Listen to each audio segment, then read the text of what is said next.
The first snow of December drifted lazily through the quiet streets of Maple Hollow, blanketing everything in a hush of white. The town hospital stood nestled at the edge of the woods, a place both bustling and still depending on where you stood. Inside, the fluorescent lights buzzed faintly, and the faint scent of antiseptic lingered beneath the smell of burnt coffee. Clara Morgan adjusted the collar of her scrubs and walked briskly down the hallway, her sneakers squeaking on the tile. She had been on the pediatric floor for most of the morning, tending to a pair of siblings recovering from bronchitis and comforting a toddler with a fractured arm. Her hands were steady, her voice calm. She'd always been that way, a constant, like the rhythm of a heart monitor. But inside, she felt more like a clock that had been quietly losing time. It had been 2 years since James passed. Her husband's absence still echoed in their house, his favorite mug untouched, his books collecting dust, his flannel jacket hanging just where he'd left it. She had returned to work after 6 months, not because she was ready, but because staying in that quiet home was starting to feel like drowning. Nursing had always given her purpose. Lately, it had become a way to avoid herself. Clara called Marcy from the nurses' station, a fellow nurse with keen eyes and a warm voice. "You've got a visitor downstairs. Security says there's a little girl asking for a nurse. Didn't give her name, just said she needed help." Clara frowned. "A patient." "No wristband, no record, she's not admitted. She just walked in through the front doors." Clara's steps quickened. She took the elevator down to the main lobby, where the soft light of the winter afternoon glowed through the tall glass windows. Near the front desk stood a girl no older than 7, wearing a red coat too thin for the weather and boots that looked a size too big. Her cheeks were blotched from crying, and her dark curls were tangled around a knitted pink headband. The girl's wide eyes locked onto Clara as she approached, and she took a hesitant step forward. "Hi," Clara said gently, crouching so she could look the girl in the eye. "My name's Clara, I'm a nurse here. Are you hurt?" The girl shook her head. "I'm not sick, her voice cracked. "I can't find my dad." Clara's heart pinched. "What's your name, sweetheart?" "Ava," she whispered, her eyes glossy. "Ava Reyes." "Okay, Ava, we're going to figure this out together, all right. You're safe now."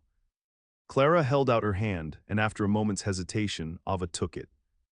They sat in the small room beside the front desk, half storage, half office.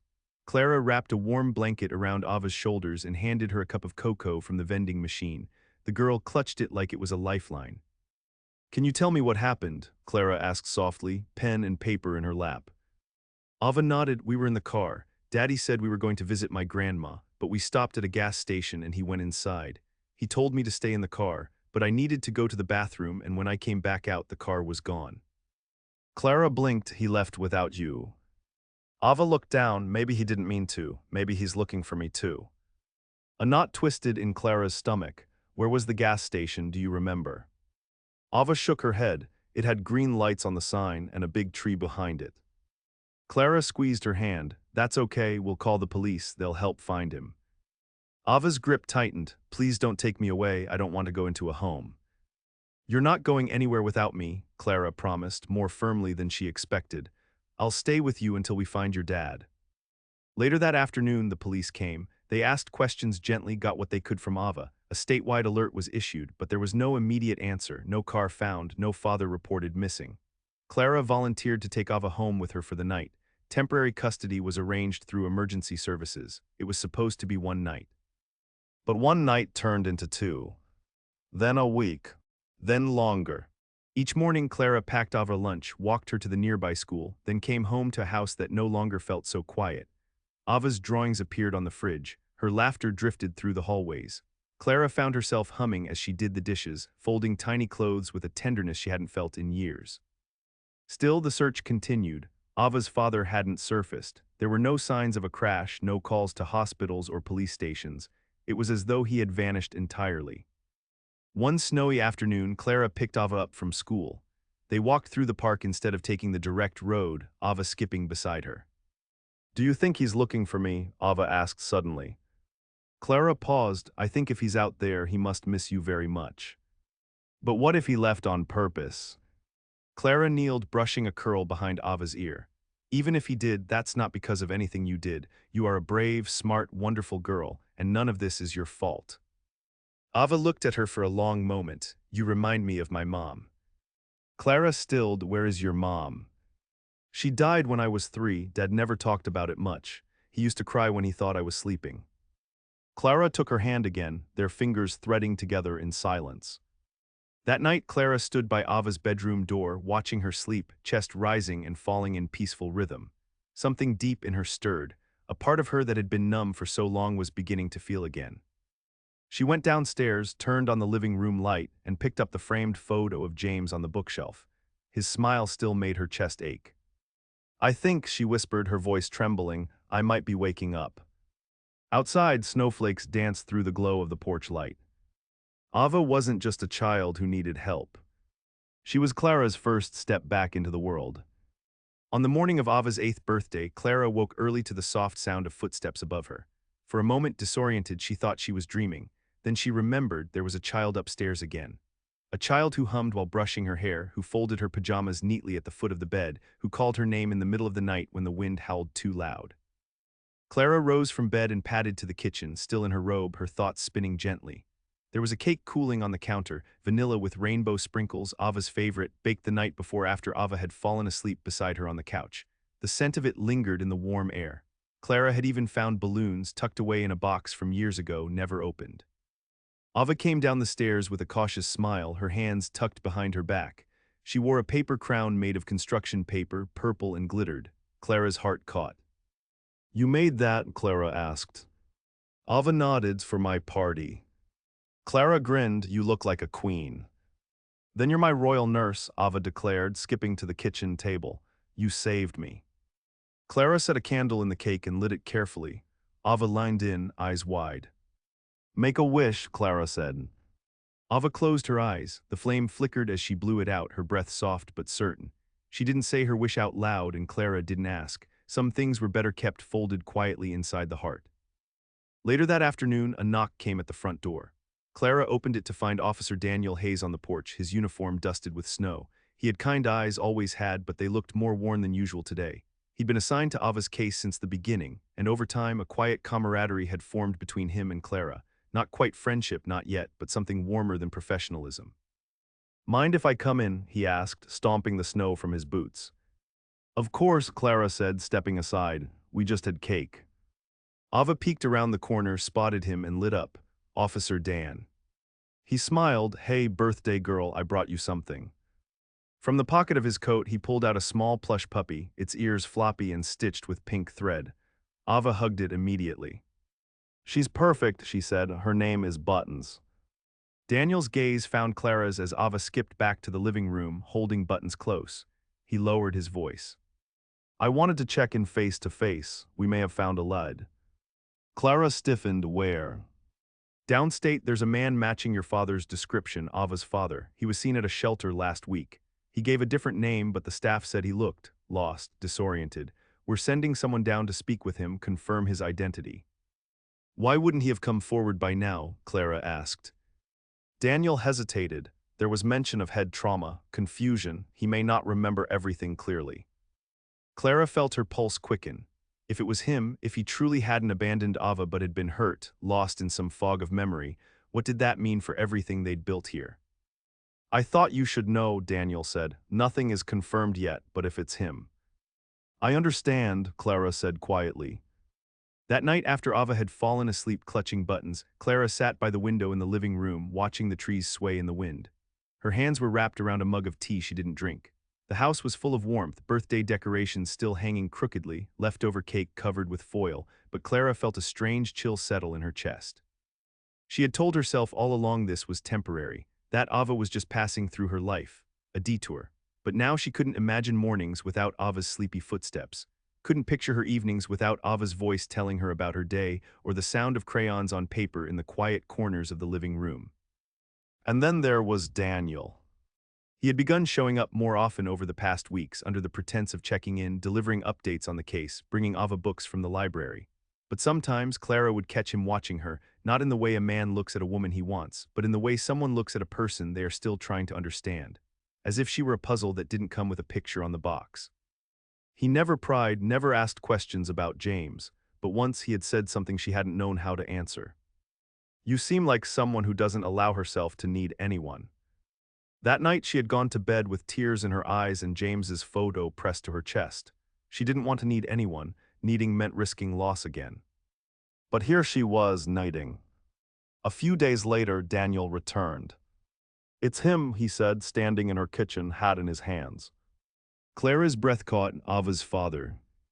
He nodded. His name is Miguel Reyes. He suffered a concussion and mild hypothermia, was found disoriented, wandering near the river downstate. Apparently he was carjacked at the gas station while Ava was inside. When he tried to chase the car, he slipped on the ice, hit his head. No ID on him. He's been trying to remember things, but it's been slow. He just started recalling Ava's name 2 days ago. Clara pressed a hand to her chest, her mind spinning. He's asking to see her, Daniel said gently. We're arranging a visit. The next morning, Clara dressed Ava in her favorite sweater and combed her curls with careful hands. She didn't know what to say, how to prepare her, so she didn't try. She just knelt and looked Ava in the eyes. Are you ready to see your dad? Ava bit her lips. Will you come with me? Clara nodded, always. The hospital was 2 towns over. Daniel drove them, the heater humming softly as the snow fell in fat flakes against the windshield. Ava sat in the backseat, clutching buttons. Clara reached back and held her hand the whole way there. When they arrived, Miguel was sitting in a sunlit room, looking older than Clara had imagined. His face was bruised, his arm in a sling, but his eyes lit up the moment Ava stepped through the door. She hesitated at first, then ran to him, burying her face in his chest. He wrapped his good arm around her and held on like she was air. I looked everywhere, he whispered, voice shaking. I didn't stop, I never stopped. Clara turned away, suddenly aware that she was crying. They stayed for an hour. Ava didn't let go of him once. But when it was time to leave, she surprised Clara by running back to her and wrapping her arms around her waist. Can you stay close? She asked. Clara nodded, unable to speak. That night back home, the house felt different again. It wasn't empty, but something had shifted. Clara sat in Ava's room, watching her sleep in a bed filled with stuffed animals and dreams, and wondered what came next. She had helped Ava find her father. But what if Ava had helped her find something, too? Something she thought she'd lost for good. Winter deepened in Maple Hollow, the days growing shorter and the nights wrapped in frost. The lights around town flickered with holiday cheer, but Clara moved through them with quiet uncertainty. Ava was seeing her father regularly now. Miguel remained under observation, recovering slowly but steadily. His memory had returned in pieces, fragments of a life he'd tried to stitch back together, threads of grief, responsibility, and confusion. There was a haunted gentleness in the way he spoke, like a man who'd awoken from a long dream and didn't quite trust the waking world yet. He and Ava spent their visits reading, drawing, speaking in a blend of Spanish and English that lilted through the hospital halls like music. Clara watched from the doorway sometimes, unseen, her chest aching with something bittersweet. She had begun packing away Ava's things. Gently, slowly, not because she was asked to, but because she couldn't live in limbo. The little shoes by the door, the glitter pens on the table, the cereal Ava always begged for. It felt like undoing a life she hadn't realized they'd built, like taking apart a nest one twig at a time. One evening, as she sat on the floor folding Ava's clothes, a knock came at her door. She opened it to find Daniel standing there, not in uniform but in a thick coat and scarf, snow melting in his hair. I was driving past, he said, sheepish. Thought I'd check in. Clara nodded and stepped aside. It's late. He glanced around as he stepped in. The place is quieter. I'm getting ready, she said. She'll be moving in with her dad soon. He hesitated. And how are you? Clara looked at him, the question catching her off guard. She wanted to say she was fine, that she was used to letting go, but the words didn't come. Instead, she said, it's strange. I didn't even realize how lonely I was until she showed up. Daniel stepped closer. You don't have to go back to that. I don't have a choice, she replied softly. She has a father, a good one, and she deserves that. You deserve something too, he said. His words stayed with her after he left. The next week, Miguel was discharged and moved into a small apartment in town, provided temporarily through social services. Clara drove Ava there on the first day, the car full of boxes and quiet conversation. Ava was excited, her eyes sparkling as they pulled up to the modest building with a view of the woods. Miguel met them at the door, his face lined with both hope and hesitation. Clara helped carry in the last of Ava's things, then stood awkwardly in the kitchen while father and daughter explored the apartment together. Eventually, Miguel returned, a hand on Ava's shoulder. He looked at Clara with gratitude, but also something deeper. Regret, maybe. I don't know how to thank you, he said. You didn't just keep her safe, you loved her. Clara swallowed the lump in her throat. She made it easy. You gave her more than a home, you gave her yourself. Clara turned to Ava, who was tracing her fingers along the windowsill. She gave me something too, Clara said. She reminded me how to feel again. Miguel nodded, his eyes misting. You're welcome here anytime. Ava looked up at Clara. You'll still come see me, right? Clara knelt, brushing a curl from Ava's cheek. Every chance I get. They hugged for a long time. When Clara finally stepped outside, snow was beginning to fall again, soft and slow. She walked back to her car, her boots crunching on the pavement, her hands trembling with a hollow warmth. Back home, the silence returned, but it wasn't the same. It wasn't heavy or sharp, just quiet, like a place waiting to be filled again. She returned to work the next day and found her old rhythms, charting vitals, reassuring parents, taking temperatures and hearts and quiet sobs into her hands like they were breakable glass. But something in her had shifted. She smiled more, she lingered longer with her patients. And she caught herself thinking of Ava when she passed the toy aisle at the pharmacy. One evening, she ran into Daniel again, this time in the grocery store. He was in the soup aisle, reading a label with a look of deep concentration. You overthinking chicken noodle? She asked. He looked up startled, then smiled. I'm a terrible cook, I panic in here. She laughed, then glanced down at his basket. You're feeding someone. My niece, he admitted. My sister out of town, I promised to make dinner. She's 10 and brutally honest. You need help, Clara said. He raised an eyebrow, offering. She hesitated, then nodded. I am. That night she stood in Daniel's kitchen while his niece, Sophie, watched her with curious eyes. Clara taught him how to make a simple stew, and they all sat down at the table, the three of them laughing when Sophie ranked the meal a solid B+ but edible. It was the most Clara had laughed in weeks. As she was leaving, Daniel walked her to her car. I wasn't just driving by that night, he said suddenly. At your house, I was thinking about you. Clara stilled. Why? Because I think you're learning how to come back to life, and I guess I keep hoping I'll be part of that. She looked up at him, the cold brushing her cheeks, her heart blooming slow and unsure. You already are, she whispered. When she returned home, she stood at the window again. This time, she didn't feel the silence pressing in, she felt the possibility in it. The doorbell rang the next morning. She opened it to find Ava standing on the porch in her red coat, Miguel just behind her. I told Daddy I missed you, Ava said. He said we could visit. Clara opened her arms without a word. Ava leapt into them like she'd never left. The season tipped gently into late winter, the snow still clinging to rooftops but softening at the edges, like it was growing tired of its own weight. Mornings came a little earlier now, light stretching across Maple Hollow in gold ribbons that brushed against kitchen counters and hospital beds alike. Clara found herself filling her days more freely, less like she was passing time, more like she was moving through it with purpose. Her shifts at the hospital still held the usual blend of exhaustion and quiet reward, but lately, the warmth of small moments lingered longer. The toddler who wrapped sticky fingers around her wrist during a shot, the elderly man who asked if she could braid his granddaughter's hair for him while he recovered. And between it all, visits from Ava. They became regular, like the rhythm of a heartbeat. Sometimes Miguel dropped her off with a grateful nod and the weariness of a man still learning how to be steady again. Sometimes Clara picked her up after school, and they'd walk the long way home through the park, Ava talking about her teachers and the latest book she was reading. Clara kept a pair of fuzzy slippers at her house just for Ava, and a box of cereal she'd once claimed was her thinking food.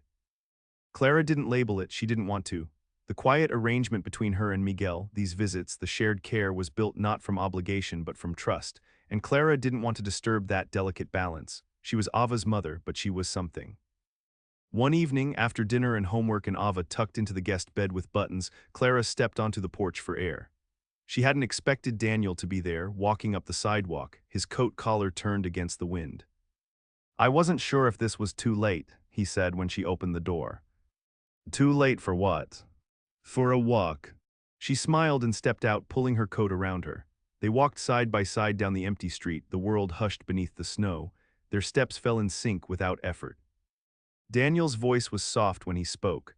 I know you're not trying to make anything official with Ava, with me, but I'm not looking for a perfect picture, just something real. Clara's breath caught in her throat. I spent so long being careful, she admitted, afraid to let anything in that might go away. He looked at her, but some things stay. She didn't answer, just took his hand, and they walked on in silence, his thumb brushing over her knuckles in a rhythm that steadied her.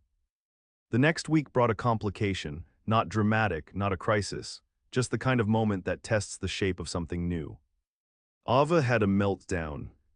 It happened during a Friday visit, seemingly out of nowhere. One minute she was drawing at the kitchen table, the next she had burst into tears, her colored pencils rolling to the floor. Clara rushed to her side, kneeling. "What is it, honey?" "I don't know where I belong," Ava sobbed. "I have 2 beds and 2 toothbrushes, and I feel like I'm always leaving someone." Clara gathered her close, her voice steady even as her heart broke.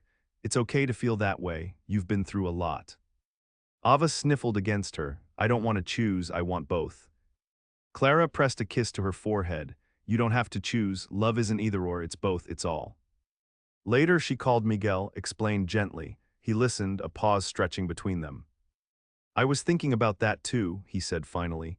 "She's thriving with you, I see it, and I don't want to uproot her from that just because I'm better now." "You're her father," Clara said. "She needs you." "She needs both of us," he replied. And so they came up with something new. A shared guardianship agreement, formal but flexible. It wasn't traditional. It wasn't easy, but it was right.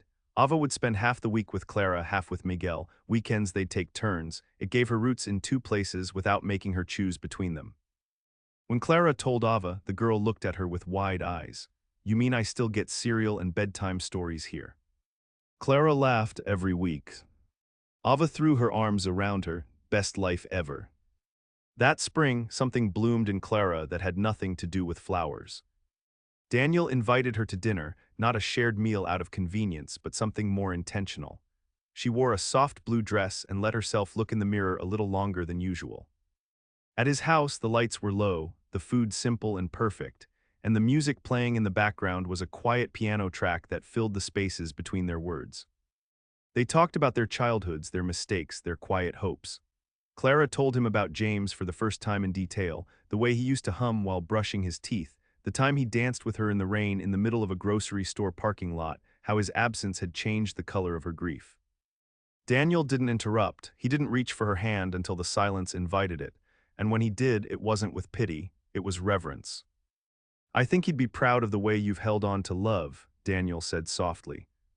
Clara blinked back tears. "I thought letting someone new in would feel like replacing him." "But it does," Daniel asked. "No," she whispered. "It feels like he left the door open." By the time they stepped outside, the stars were sharp and clear in the spring sky. Daniel walked her to her car the way he always did, but this time when he kissed her, it wasn't tentative. It was quiet, certain, and real. The next morning, Ava noticed something different. "You're humming," she said over breakfast. Clara froze. "I am." Ava nodded. "You only do that when you're happy." Clara smiled down at her. "Then I guess I am." The house was fuller now, not with noise or clutter, but with presence. The scent of fresh flowers on the counter, Daniel's jacket sometimes slung over a chair, Ava's shoes beside Clara's, life in all its imperfect beauty weaving itself back into the rooms. And for the first time in years, Clara wasn't bracing for it to be taken away. She was letting it in. The first true signs of summer came early that year.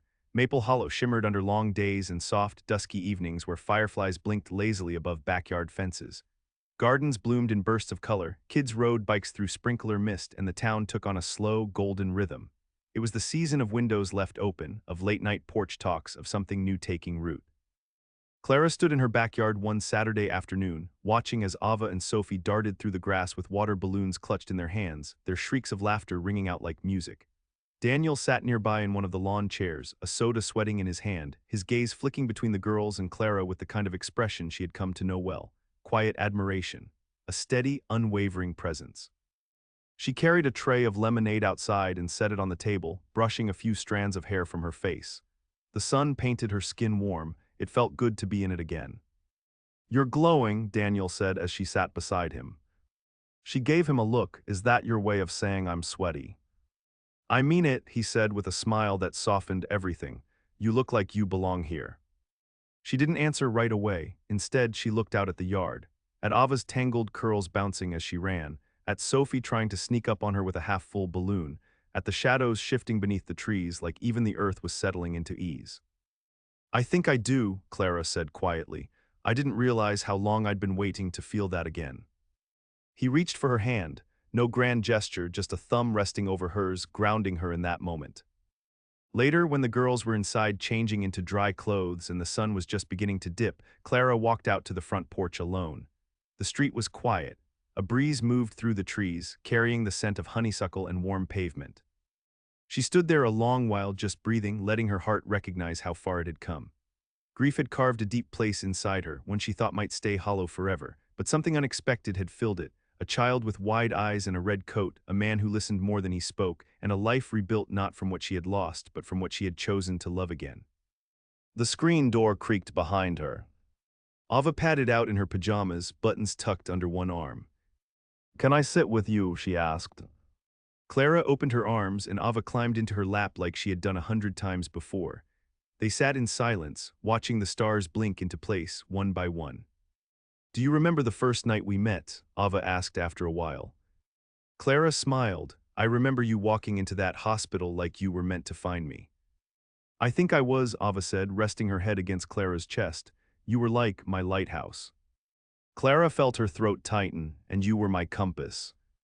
Ava didn't say anything else, but Clara could feel her breathing, slow and steady, the way a child breathes when they feel safe. When Daniel joined them on the porch a few minutes later, he didn't say a word. He just sat beside them, his shoulder brushing Clara's, his presence folding easily into the moment. There was nothing dramatic about the way it all settled into place. No declarations. No fireworks. Just three people, quiet beneath the stars, held together by something both fragile and unbreakable. In time, Ava would grow. She'd call Clara by her first name to her friends, then my other mom without flinching. She'd switch houses and birthdays and schools, but her roots would always stretch toward this place, where kindness made a home out of heartbreak. And Clara, she would keep waking each morning beside Daniel, the scent of coffee drifting up the stairs, laughter already finding its way through the walls. Love for her didn't return in a single moment. It arrived slowly, in small hands, in long silences, in the careful rebuild of a life once unraveled. And when it came, she didn't run from it. She opened the door and let it stay.